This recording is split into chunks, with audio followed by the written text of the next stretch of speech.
Hello दोस्तों, आज मैं ऐसी स्टोरी लेकर आया हूँ जिसके साथ ऑलमोस्ट हर एक हिंदुस्तानी कनेक्टेड है। और उल्टा बोलूँगा तो वो स्टोरी का इम्पैक्ट हर एक हिंदुस्तानी के साथ हो रहा है। और in most of the cases, in most almost 100 में से 90 लोगों को नेगेटिवली इफेक्ट हो रहा है। थोड़ा अच्छे से सुनिएगा और ध्यान दीजिएगा मैं क्या आज बताने जा रहा हूँ। ये कुछ ऐसा है कि कोई उपमा एक ऐसा मेनू है, एक ऐसा नाश्ता है जो 1000 बच्चों की हॉस्टल थी, स्टूडेंट्स की हॉस्टल थी।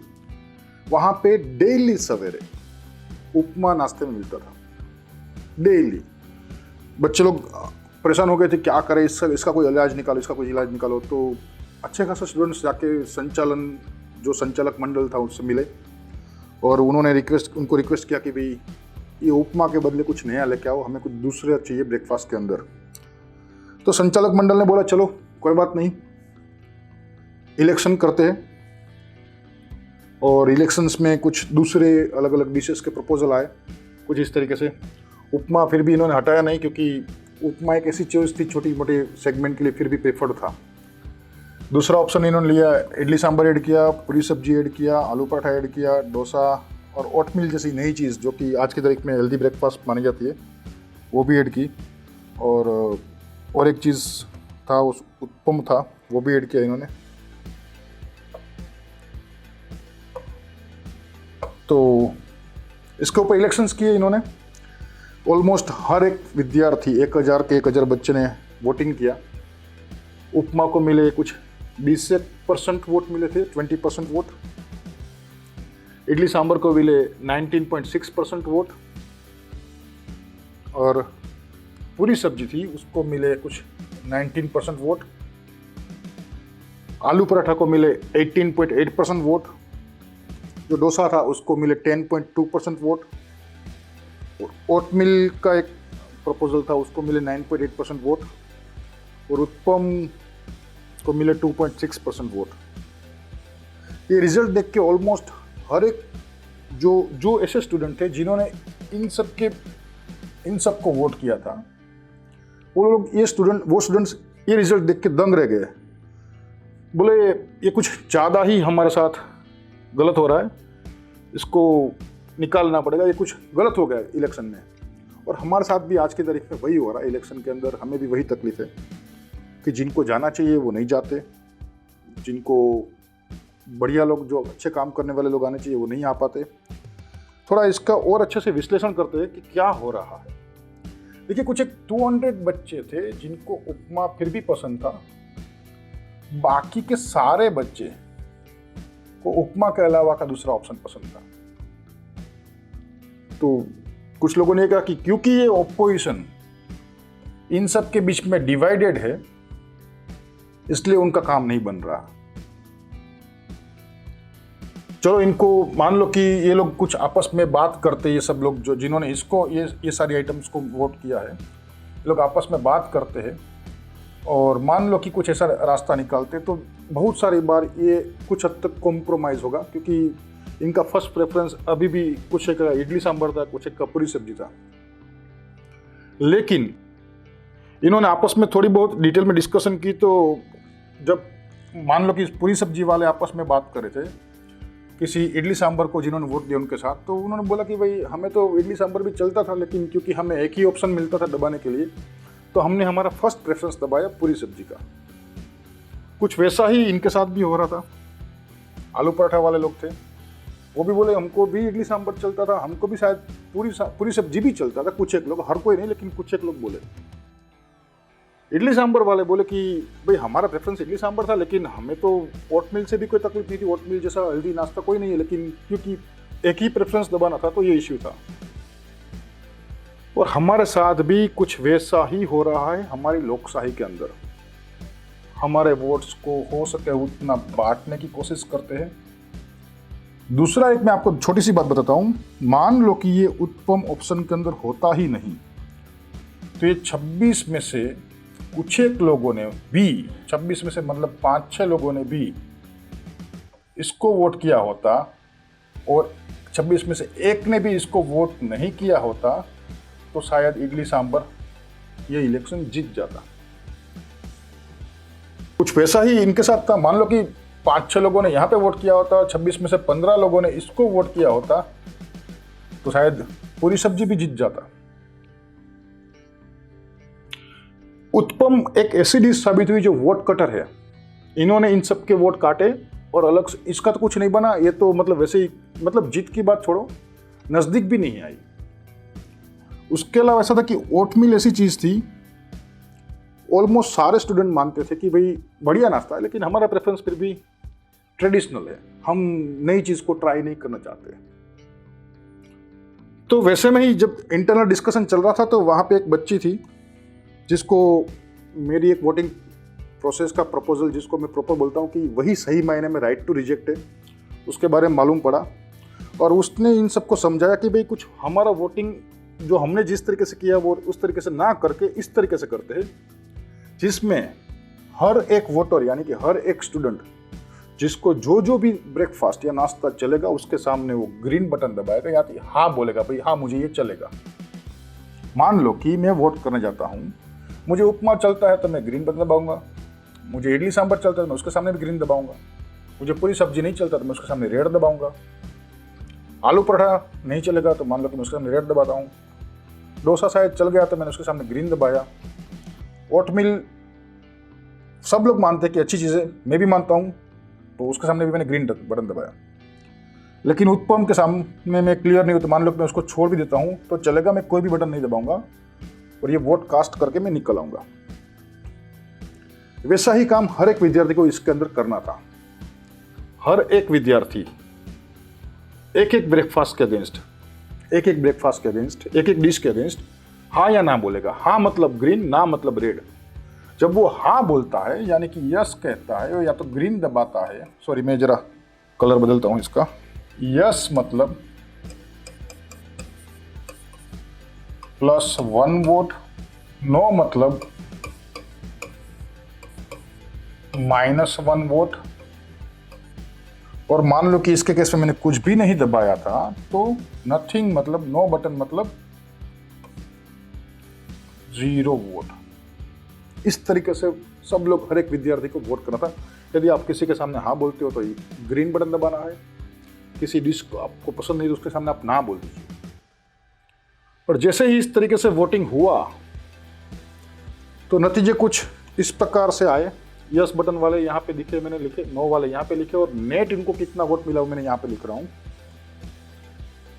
उपमा जिसको पहले प्रोसेस में 20% वोट मिले थे, उसको इस बार 251,000 में से यानी कि करीबन 25.1% वोट होते हैं, लेकिन उसको ना बोलने वाले स्टूडेंट्स की तादाद कुछ ज़्यादा ही ज़्यादा थी।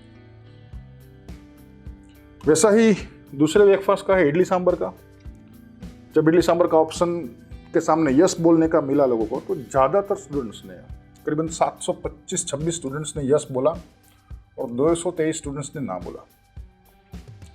सिमिलरली पूरी सब्जी को भी 511 बच्चों ने हाँ बोला और 422 बच्चों ने ना बोला। आलू पराठा के साथ भी कुछ वैसा ही था। डोसा के साथ भी कुछ वैसा ही था। 562 स्टूडेंट्स ने कहा कि भाई हाँ हमें चलेगा और 432 स्टूडेंट्स ने बोला कि ना भाई हमको नहीं चलेगा। और सरप्राइजिंग एलिमेंट ये था ओटमील के बारे में, जिसमें मैक्सिमम स्टूडेंट्स को ये मालूम था कि अच्छा नाश्ता है, लेकिन हम लोग ट्रेडिशनल के साथ जाएंगे, जो अपनी ट्रेडिशनल वोटिंग मेथड थी उसके अंदर। लेकिन यहाँ पे ऐसा मालूम पड़ा जब उनको दूसरी बार दूसरे किसी डिश को हाँ या ना बोलने का मौका मिला तो अच्छे खासे स्टूडेंट्स ने बोला कि भाई हाँ हमको ये भी चलेगा। और जो उत्पम, जो पिछली बार वोट कटर था, जिसको सिर्फ 26 वोट मिले थे, उसमें भी इस बार थोड़े से हाँ बोलने वाले बढ़े, लेकिन उसका नेट तो फिर भी -630 हो गया। ये मेथड ऐसी है कि हमारी डेमोक्रेसी में यदि हम लोग इंप्लीमेंट करते हैं तो हर एक कैंडिडेट के सामने हमें हाँ या ना बोलना है इन दी फॉर्म ऑफ। यदि आप हाँ बोलते हो तो आपको ग्रीन बटन दबाना है, यदि आपको वो कैंडिडेट नहीं चाहिए तो ना बोलना है, और ना बोलने के लिए आपको रेड बटन दबाना है। और जैसे ही आप रेड बटन दबाओगे तो वो वोट माइनस हो जाएगा, और यदि आप ग्रीन बटन दबाते हो तो आपका वोट उसके लिए हाँ वाला वोट +1 हो जाएगा। इसके अंदर विनर वैसे देखो तो क्लियरली इडली सांभर ही रहा, लेकिन आप ओटमिल की तरफ देखते हो तो वो भी 419 वोट नेट पाया। नेट मतलब हाँ में से ना को आप डिडक्ट करते हो, हाँ में से ना को आप डिडक्ट करते हो तो जो भी नंबर बचता है उसमें जिसका हाईएस्ट नेट होगा वो जीतेगा। और यही चीज़ मैं हमारी डेमोक्रेसी के लिए प्रपोज कर रहा हूँ। हमारी डेमोक्रेसी के अंदर भी कुछ वैसा ही होना चाहिए। ये होने के बाद ये रिजल्ट जब आए तो जो पहले विद्यार्थी इस प्रकार का चेहरा लेके खड़े थे रिजल्ट देखने के बाद, या तो रिजल्ट इलेक्शन से पहले, वो कुछ ऐसा हो गया। उनको भी समझ में नहीं आया कि इतना बड़ा बदलाव कैसे आ सकता है। वैसा ही कुछ ये प्रोसेस की ब्यूटी है। मैं आपको यहाँ पे थोड़ा कंपैरिजन करके दिखाता हूँ। जब हम हमारी ट्रेडिशनल मेथड से वोट करते हैं जिसके अंदर हमें हर एक डिश के सामने में से किसी एक डिश को ही चुनना है, किसी एक डिश को यहाँ बोलना है, बाकी सबको आपको ना बोलने का भी ऑप्शन नहीं है, बाकी सब लोग बाय डिफॉल्ट ना हो जाते हैं। तो वोट्स बढ़ जाते हैं, जैसे इस यहाँ पे बढ़ गए। इसके जैसे वोट कटर्स ये 2-3 डिशों के वोट्स भी काटते हैं। ये नए खिलाड़ी जो है वोट मिल वाले, वो बेचारे लड़ते लड़ते थक जाते हैं। जो साफ सुथरे है, जो ईमानदार है, वो इनकी तरह वोट बैंक पॉलिटिक्स नहीं कर सकते, न करप्ट खिलाड़ी खड़े कर सकते। उनको तो साफ सुथरी छवि से बाइज्जत प्रॉपर ईमानदारी से इलेक्शन जीतना होता है, लेकिन फिर भी 9-10% से आगे, 15% से आगे नहीं जा पाते। यदि यही मेथड को इस तरफ देखते हैं हम लोग, तो जो ट्रेडिशनल प्लेयर था, जो ये अपना क्या बोलते हैं उपमा जो चल रहा था, तो उसको तो वैसे देखो तो लार्जर पॉपुलेशन रिजेक्ट करना चाहती थी, लेकिन यहाँ पे इनको आवाज नहीं मिल रही थी। यहाँ पे ना बोल के आवाज मिली और रिजल्ट आपके सामने है। -43% नेट वोट, क्लियर इंडिकेशन। हालांकि यहाँ पे इडली सांबर जीत रहा है, लेकिन इनके लिए कोई बुरे समाचार नहीं है ओटमिल के लिए। नेट वोट 41.9%, बहुत बढ़िया न्यूज़ है। वो शायद अगली बार और बेहतर कोशिश करेंगे, या तो कोई दूसरे इलेक्शन में बेहतर प्रयास करेगी वो पार्टी या वो कैंडिडेट, तो उनके जीतने के चांसेस बढ़िया है। इसके साथ साथ ये जो वोट कटर महाशय थे उत्तपम, उनकी तो बेइज्जती हो गई। अगली बार शायद आएंगे ही नहीं कभी। यही है नई प्रोसेस की ब्यूटी, जैसे जिसमें विनर हर एक वोटर के एब्सोल्यूट प्रेफरेंस के आधार पे सिलेक्ट किया था, ना कि इससे बढ़िया ये है तो ये जीतने वाला है तो मैं इसको वोट करूंगा, वो जीतने वाला नहीं लग रहा है तो मैं उसको वोट करके मेरा वोट वेस्ट करना नहीं चाहता हूं। ऐसा नहीं होगा। थोड़ा आगे जाते हैं। कौन कौन से प्रॉब्लम्स, ये जो मेथड ऑफ वोटिंग है जो मैं अभी प्रपोज कर रहा हूं, वो कौन कौन से प्रॉब्लम सोल्व करे हमको दिखाता मैं। सबसे पहला प्रॉब्लम ये सोल्व करेगा वो है vote bank politics. Vote bank politics आज की तारीख में हमारे साथ ऐसी हालत हो गई कि भाई समझ लो कि कोई फुटबॉल का मैदान है, उसके अंदर 5-6 बड़े बड़े खिलाड़ी यानी कि बड़ी बड़ी पार्टियां खेल रही है, और गेंद है वो हम जनता है। वो लोग यहाँ से वहाँ फेंकते। एक टाइम पे दलित बीएसपी के लिए अच्छे वोटर्स, अच्छे प्रॉब्लम वाले लोग दिख रहे थे, आज उनको ब्राह्मण को भी रखना पड़ता है। कांग्रेस के साथ भी कुछ ऐसा ही था। बीजेपी को भी वैसे देखो तो शुरुआत तो कुछ राम मंदिर से चालू की थी, लेकिन बहुत सारी बार वोट बैंक इधर उधर करना पड़ता है। वोट बैंक कंसोलिडेट भी करते हैं। यदि वोट बैंक का इश्यू ना होता हमारे पॉलिटिशियंस के सामने, तो मैं आपको बता देता हूँ जितने भी राइट्स हुए ना उसमें से आधे से भी कम राइट्स होते हैं, और जितनी हत्याएं वोट बैंक के पॉलिटिक्स के अंजाम के हिसाब से हुई वो शायद न होती। खैर ये तो है ही। दूसरा इश्यू ये प्रॉब्लम सोल्व करता है वो है वोट कटर्स का। जैसे मैंने बताया ये वोट कटर है ना, इनके लिए इस प्रकार के इलेक्शन प्रोसेस के अंदर कोई जगह ही नहीं है। और जब इनके पास कोई इनका ऑप्शन इनको कोई वोट नेगेटिव वोट्स मिलेंगे ज़्यादा, इनको कोई पहचानता नहीं, सिर्फ छोटी से आबादी के वोट काटने के लिए आते हैं, तब वो ठीक है हमारी ट्रेडिशनल फर्स्ट पास द पोल सिस्टम में वो लोग अपना इन्फ्लुएंस जमा सकते हैं, लेकिन इसके अंदर नहीं। इसके बारे में मैं विस्तार से डिटेल में वीडियो बनाऊंगा, वोट कटर्स के साथ क्या मतलब कैसे इसको अवॉइड करता है, या वोट बैंक पॉलिटिक्स कैसे रिमूव करता है। तीसरा बेनिफिट इसका है करप्शन का। जब वोट बैंक पॉलिटिक्स करना मुश्किल हो जाता है और वोट कटर्स को पैसा खिलाने की जरूरत नहीं पड़ती, वोट कटर्स आएंगे ही नहीं कंपटीशन के अंदर, तो अच्छा खासा करप्शन करने की जरूरत कम हो जाती है। पॉलिटिशियंस की बात करता हूं मैं। दूसरी बात, मान लो कि किसी भी पॉलिटिशियन को नो वोट ज्यादा मिलने लगे, जो कि मोस्टली करप्ट लोगों के केस में होगा, ज्यादा नहीं भी मिलते, मान लो कि किसी भी कैंडिडेट को -35% वोट मिले, -35% वोट मिले नो वाले, और यस वाले मैक्सिमम उसको इस केस में मिल सकते हैं 65%, तो नेट उसके लिए बचेगा करीबन 30%। बस इनके सामने आप साफ सुथरी छवि वाले उम्मीदवार को खड़ा कर दो, प्रत्याशी को खड़ा कर दो, साफ सुथरी छवि वाला आराम से -20 या -25% की रेंज में भी रहा तो ये नेट 30% से ऊपर चला जाएगा, और यहाँ पे करप्ट कैंडिडेट्स को हटाना आसान हो जाता है। दूसरा प्रॉब्लम ये चीज सोल्व करती है वो क्रिमिनलाइजेशन ऑफ पॉलिटिक्स। हमने सुप्रीम कोर्ट या हमने बहुत सारे पॉलिटिकल डिबेट्स में टीवी के अंदर देखा कि भाई क्रिमिनल्स को पॉलिटिक्स से कैसे हटाया जाए। जो लॉजिक करप्ट लोगों को हटाने के लिए लागू पड़ रहा था वो भी यहाँ पे भी लागू होगा। किसी भी क्रिमिनल को आसानी से -30 यानी कि नो बोलने वाले लोग कम से कम 30% लोग मिलेंगे, या तो 35 या तो 40% वोट तो मिलेंगे ही मिलेंगे। ये तीन में से कोई भी एक रेंज में मिले तो उसको मैक्सिमम यस बोलने वाले वोट उसको मिलेंगे 70 या 65 या इसके केस में 60। यहाँ पे इनका नेट बनता है 40%, यहाँ पे इनका नेट बनता है 30% और यहाँ पे इनका नेट बनता है 20%। और मान लो कि किसी भी क्रिमिनल को नो बोलने वाले वोट 50% आए तो उसका मैक्सिमम नेट वोट हो सकता है 0%, या तो -60% भी आए नो बोलने वाले लोगों, 60% लोगों ने वो क्रिमिनल को यदि नो बोला तो उसका नेट वोट हो सकता है 40 - 60 -20%। हराना आसान है इनको इस तरीके से। और सीधी बात है, मतलब आपको किसी भी व्यक्ति को आपको चुनना है तो सिर्फ ज्यादातर लोग किसको पसंद करने से कर रहे हैं वो देखने के बजाय हर एक व्यक्ति किसको हाँ या ना बोलता है वो देखना ज्यादा जरूरी है। उसी में हर एक व्यक्ति का, हर एक आबादी की हर एक व्यक्ति का हित है।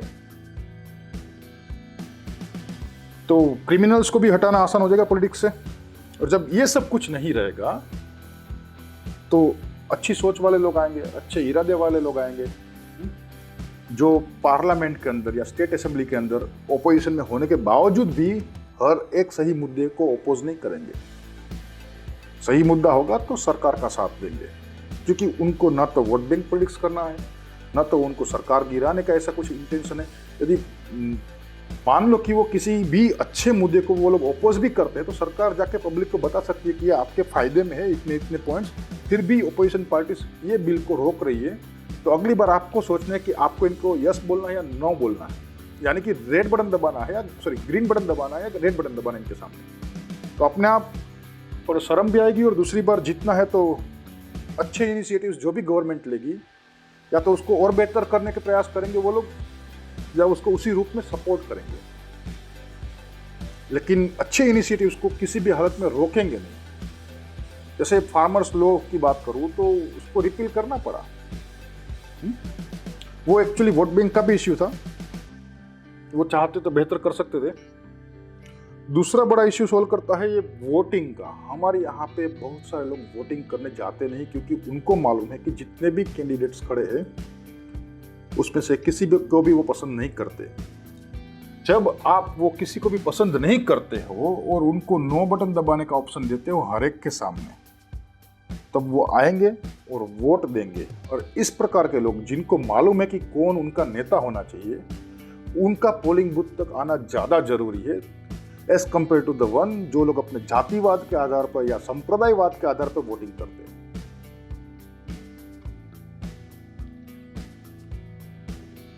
दूसरा एक इश्यू है जो हमारे यहाँ पे अभी आज की तारीख में इस प्रोसेस के अंदर है। आपने देखा ये ओटमील का एग्जाम्पल। ओटमील एक ऐसी चीज़ थी जिसमें इस प्रोसेस के अंदर सिर्फ 9.8% वोट मिले। लेकिन जब हम लोगों ने इसी प्रोसेस से हम लोगों ने कंपेयर किया तो बच्चों को, स्टूडेंट्स को मालूम था कि वोट मिले एक अच्छी चीज़ है, लेकिन चूंकि उनको एक ही ऑप्शन था तो वो लोग ट्रेडिशनल के साथ चले गए, क्योंकि वो थोड़ा पॉपुलैरिटी की बात होती है, काफ़ी समय से मीडिया में चलते होते हैं, तो एक टेंडेंसी होती है, एक इंक्लिनेशन होता है कि भाई हाँ मैं इनको वोट दूंगा। लेकिन जब उन्हीं वोटर्स को साफ सुथरे खिलाड़ी के सामने यस और नो कहने का ऑप्शन मिलेगा तो शायद उनको भी वो लोग यस कहेंगे, और वो हमारे सामने ये रहा।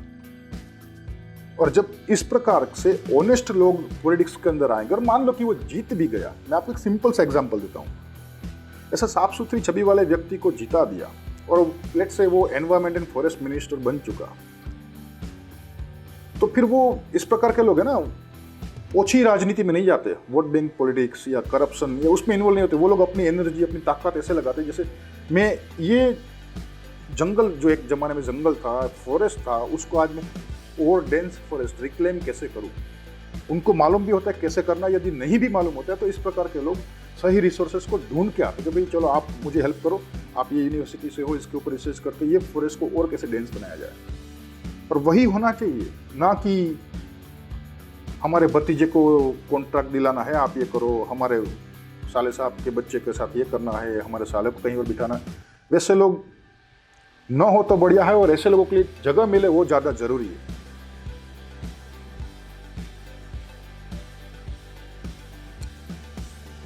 तो ये रहे ये वोटिंग प्रोसेस के बेनिफिट, जो कि मेरे ख्याल से हम 130 करोड़ की जनता में से हर एक व्यक्ति को बेनिफिट करेंगे इन द लॉन्ग टर्म।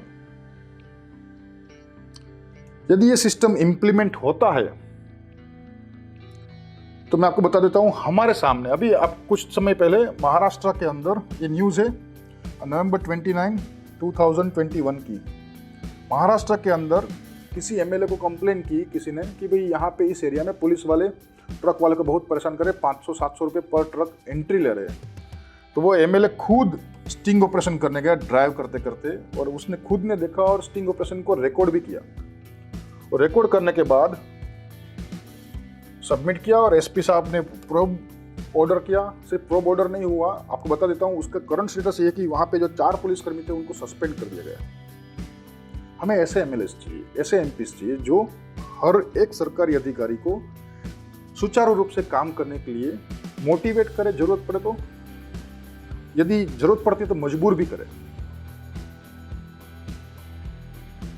और एक केस है मेरे सामने अभी, हमारे यहाँ पे ही है, राजकोट का ही है। राजकोट के किसी एमएलए ने कंप्लेन की राजकोट कमिश्नर ऑफ पुलिस के अगेंस्ट कि भाई ये कुछ कमीशनबाजी में ये लोग इन्वॉल्व है, ये लोग प्रॉपर जेन्युइन पुलिस केसेस को रिजोल्व करने के बजाय ऐसे पुलिस केसेस में ज़्यादा काम करते हैं जहाँ पे उनको 2 पैसे ज़्यादा मिलता हो, जो मनी रिकवरी के हो, किसी ने किसी को साथ 420 का पैसे का फ्रॉड किया है तो उसके पैसे निकलवाने का काम ज़्यादा करते हैं in the exchange of some percentage. ये मुद्दा सही है या नहीं, दैट इज़ अंडर प्रोब्ड, अभी तक उसके बारे में कुछ आया नहीं है, और शायद आएगा या नहीं आएगा उसके बारे में मुझे कोई कॉन्फिडेंस भी नहीं है। लेकिन कम से कम एक व्यक्ति तो जागा, और सिर्फ ये एमएलए नहीं थे, यहाँ पे बीजेपी के राज्यसभा सांसद भी थे जिन्होंने भी ये चीज़ कही थी कि भाई हाँ ऐसा कुछ चल रहा है, इसको बंद करना चाहिए, इसको रोकना चाहिए।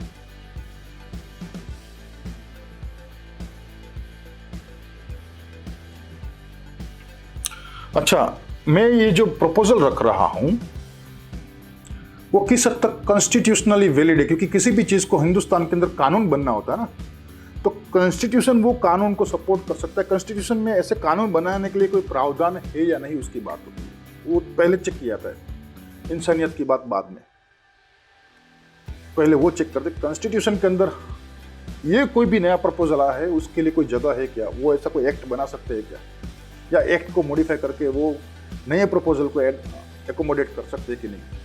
तो हमारे कॉन्स्टिट्यूशन के अंदर आर्टिकल 19 के अंदर 1 का सेक्शन ए है जो हमें बोलता है कि every citizen of this India will have freedom of expression, और मेरा एक्सप्रेशन किसी भी कैंडिडेट के अगेंस्ट नो भी हो सकता है। मान लो कि 7 कैंडिडेट खड़े हैं तो 2 कैंडिडेट के सामने यस भी हो सकता है मेरा एक्सप्रेशन बाकी के 4 के सामने नो भी हो सकता है। यदि मैं 7वें के बारे में कुछ नहीं जानता हूं तो मैं प्रामाणिकता से मैं बोलूँगा कि मुझे नहीं मालूम है, कोई भी बटन न दबा के तो डेफिनेटली मतलब किसी को सामने मैं नो बोलता हूँ तो वो भी that is also under freedom of expression.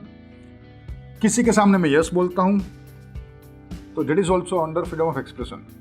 कोई नई बात मैं यहाँ पे नहीं बता रहा हूँ जो हमारे कॉन्स्टिट्यूशन के अंदर या कॉन्स्टिट्यूशन के किसी भी आर्टिकल को वायलेट करती हो। दूसरा कॉन्स्टिट्यूशनल प्रोविजन है और आर्टिकल है right to equality before law and that is under article 14। हर एक सिटीजन को कानून के सामने कानून इक्वल ही ट्रीट करेगा। उसको कानून के कानून के सारे प्रावधान इक्वल लेवल पे इक्वल तरीके से मिलेंगे। किसी को किसी भी प्रकार का बायस या डिस्क्रिमिनेशन नहीं होना चाहिए। अभी जो हमारे यहाँ पे जो एमएलएज और एमपीज इलेक्ट होते हैं ना, वो कानून बनाते हैं। क्या करते हैं? वो कानून बनाते हैं। यदि कानून बनाने वाले लोग को चुनने के लिए यदि वोट बैंक पॉलिटिक्स से वो आते हैं, किसी एक वहां पे कास्ट अरिथमेटिक ही होता है। जब किसी भी प्रत्याशी को खड़ा करता है कोई भी पार्टी, तो यही सोचता है कि ये कैंडिडेट इतनी इतनी कास्ट में से इतने इतने वोट लेके आएगा। तो क्या किस तरीके से वो इक्वलिटी की बात हो गई? जब कानून बनाने वाला खुद इक्वलिटी से चुन के नहीं आता, तो इसका मैं बोलता हूं कि सबसे बड़ा वायलेशन वही है। सबसे बड़ा वायलेशन वही है, क्योंकि यही लोग हैं पार्लियामेंट्स के अंदर ढेर सारे एक्ट्स बनाते।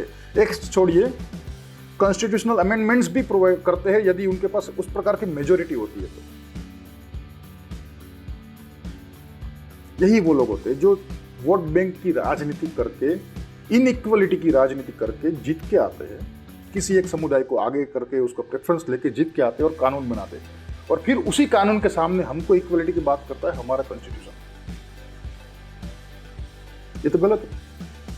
इसके जितना बड़ा मजाक या वायलेशन कोई नहीं है। खैर, ये दो प्रावधान ऐसे हैं जिसके अंतर्गत हमें ये वोटिंग सिस्टम मिलना ही चाहिए। मिलना चाहिए, लेकिन कैसे मिलेगा? यदि आप जानते हो तो नोटा बटन सुप्रीम कोर्ट के ऑर्डर से आया था, लेकिन वो थोड़ी लंबी लड़ाई हो जाती है। उससे पहले मुझे इलेक्शन कमीशन के अंदर ये प्रपोजल सबमिट करना है। मैं फॉर्मल प्रपोजल इलेक्शन कमीशन के अंदर इस प्रकार के वोटिंग सिस्टम का मैं सबमिट कर रहा हूं। हालांकि मैं एक बार ओरल प्रेजेंटेशन कुछ हद तक मैं दे के भी आया हूं कुछ जगह पे। फॉर्मल प्रपोजल सबमिट करूंगा, उसके बाद देखते हैं इलेक्शन कमीशन किस तरीके से रिप्लाई करता है।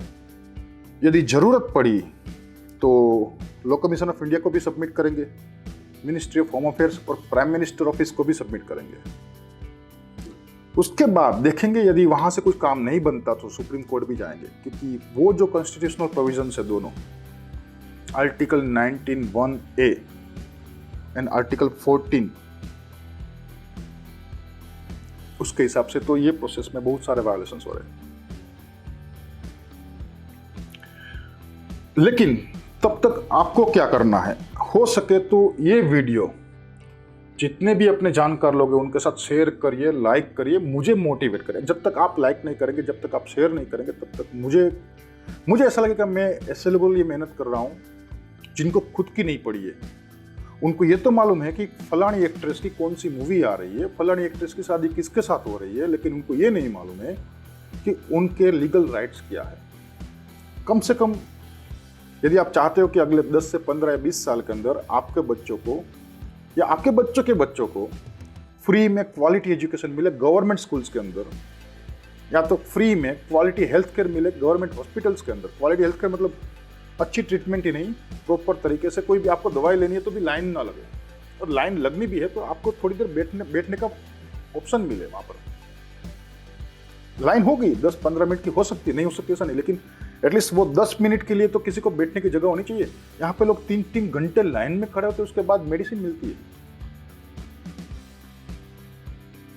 वो रोकना है। आपको 10-10 बार, 15-15 बार पुलिस स्टेशन के चक्कर काटने पड़ते, एडवोकेट का हेल्प लेना पड़ता है, गाइडेंस लेना पड़ता है, उसके बाद सेटिंग करना पड़ता है, तब जाके शायद आपकी FIR फटती है। यदि सामने वाले ने ज्यादा पैसा दे दिया तो आपने एफआईआर लिखवा ली, करवा ली, लेकिन उसके बाद भी आपको न्याय मिलेगा उसकी कोई गारंटी नहीं होती। यदि इस प्रकार की वोटिंग सिस्टम इंप्लीमेंटेड होगी तो मैं आपको सीना ठोक के बोलता हूँ 10 से 15 साल के अंदर हर एक सरकारी सुविधा और सरकारी संचालन सुचारू रूप से चालू होगा। हम लोग आपस में किसी के साथ नहीं लड़ेंगे, लड़ने की जरूरत भी नहीं होगी, क्योंकि जो भी छोटे मोटे डिफरेंसेस होंगे वो सिस्टम से लीगली रिजोल्व होंगे, ना कि रोड पे लड़ाई झगड़ा करके, राइट्स करके। वोट बैंक पॉलिटिक्स का सबसे बड़ा और सबसे आज की तारीख में चलने वाला एग्जाम्पल है हिजाब कंट्रोवर्सी। वोट बैंक पॉलिटिक्स की वजह से ही इतने इस लेवल तक एस्केलेट कर दिया गया। यदि पॉलिटिकल विल होती तो दोनों समुदायों को समझा बुझा के शांति से इस इश्यू को वहीं खत्म कर दिया गया होता। तो हो सके उतने लोगों के साथ ये वीडियो शेयर करिए, लाइक करिए और मेरी चैनल को सब्सक्राइब करिए। आने वाले दिनों में मैं एक एक चीज़ के ऊपर डिटेल में लेके आऊँगा कि वोट कटर्स को ये कैसे काटेगा, कैसे रास्ता निकालेगा, वोट कटर्स हमें कितना नुकसान करते हो भी मैं आपको समझाऊंगा। वोट बैंक पॉलिटिक्स ने हमको कितना नुकसान किया मैं आपको आसानी से मैं अगले वीडियो में डिटेल में बताऊंगा। फिर बिना ऑनेस्ट और ईमानदार लोगों ने, ऐसा नहीं कि हमारे देश में ऑनेस्ट और ईमानदार लोगों ने ट्राई नहीं की इलेक्शन जीतने की, इलेक्शन लड़ने की, लेकिन कभी उनके हाथ सक्सेस नहीं मिला, इसलिए वो लोग थक के निकल जाते। अन्ना हजारे जैसे लोग बोल जाते जो इतने बड़े, जिनका उनका खुद का इतना पॉलिटिकल वेटेज है, वो खुद बोलते हैं कि मुझे इलेक्ट्रल पॉलिटिक्स से दूर रहना है, क्योंकि उनको मालूम है यहाँ पे जीतने के लिए क्या क्या हथकंडे अपनाने पड़ते हैं। तब तक के लिए, जब तक के लिए ये प्रोसेस लीगल या लागू नहीं होती, तब तक एक दूसरे के साथ शेयर करिए, समझाइए, और हो सके तो इस मुद्दे पे आप डिस्कशन करिए, समझने की कोशिश करिए कैसे काम करेगा। Thank you for your time. ये सिर्फ मेरे लिए नहीं हो रहा, ये आपके लिए भी हो रहा है। मिलते हैं अगले वीडियो के अंदर। जय हिंद।